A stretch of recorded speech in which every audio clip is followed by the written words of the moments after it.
So I'm here today with Tom Myers, and Tom is the director at Eco Providers. Tom, great to meet you. Thank you very much for coming along.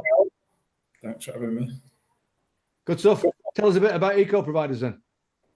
So Eco Providers, we started about 7 years ago. We started. We're a company about helping people. We want to help people who are in fuel poverty, who are struggling with their energy bills. We're passionate about what we call here the green revolution.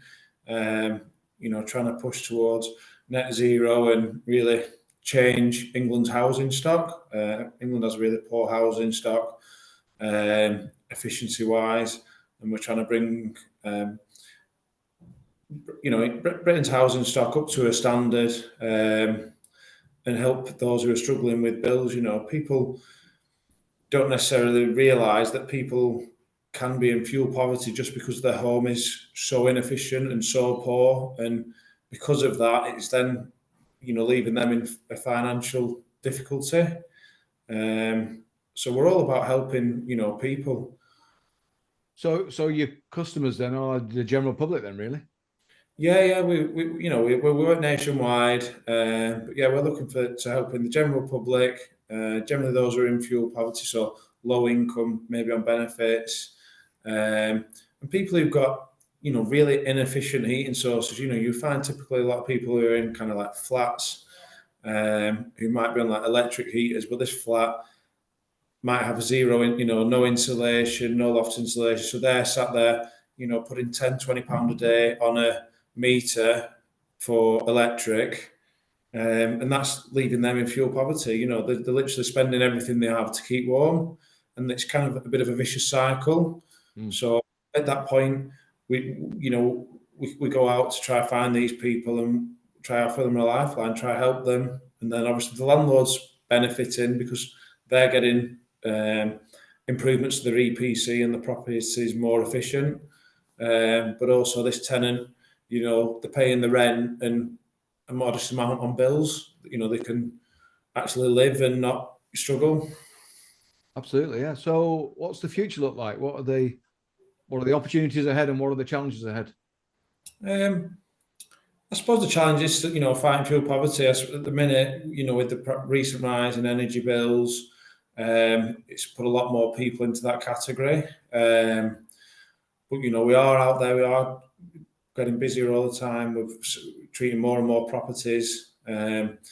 We're quite keen on employing local people in the areas we're working with, but also we're bringing quite a few apprentices on local to us. We've just built a new head office in the Ribble Valley. We're taking on quite a few local apprentices, trying to give young people a chance. I'm only 33 myself, so it's nice to give young people a chance. We've got a fantastic team of professionals here, but we've also got quite a young team, so we're keen to give people a chance to grow and help people. We want to help people, and not just help people who are in fuel poverty, but help young people get a start in life.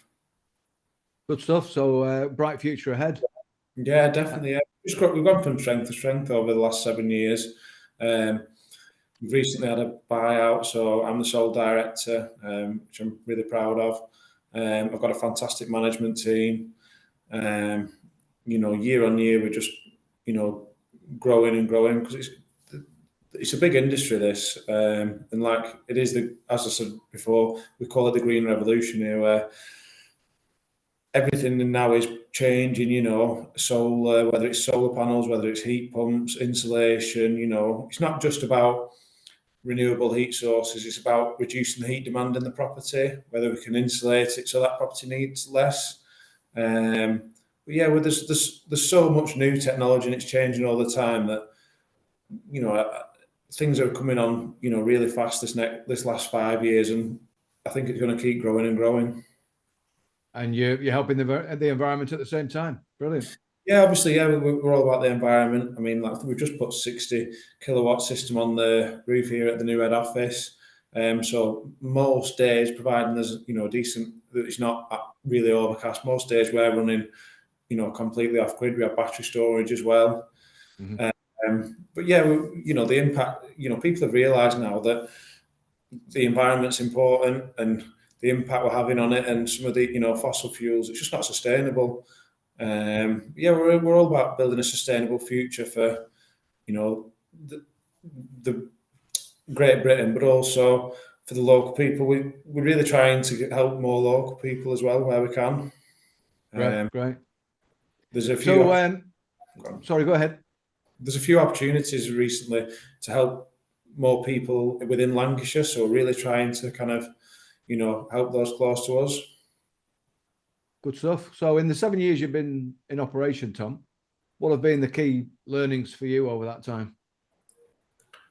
Yeah, there's quite a few key learnings. I'd say one of the main things would be kind of like embracing people, the staff, building a culture. One thing we're really keen on here at EcoProvide is building a culture. And we want people to want to work here, and we want to look after people. Fundamentally, that's what we're about as a business, helping people. So we're really big about culture. We're not frightened to make changes and, push boundaries and improve things. We're young, and we really want to kind of progress, but help people right the way through, not just helping the customers, helping young people, helping people get along in their careers. I think sometimes when you give a bit, you get a bit more. Yeah, yeah. And Tom, for people that are maybe at the earlier part of your journey, you've now got to a place where you're established after 7 years. Looking back, if you knew in the past what you now know, what might you have done differently?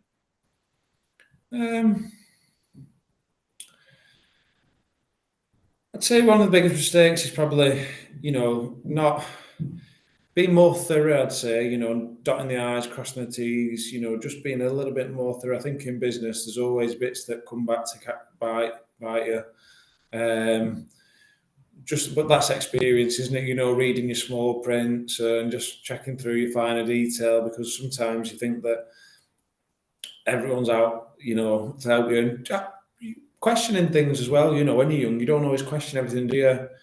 And when you sign up to things and agreements that are only like business to business agreements, actually realizing I can go back and say, no, you want to work with me, I'm not happy at that.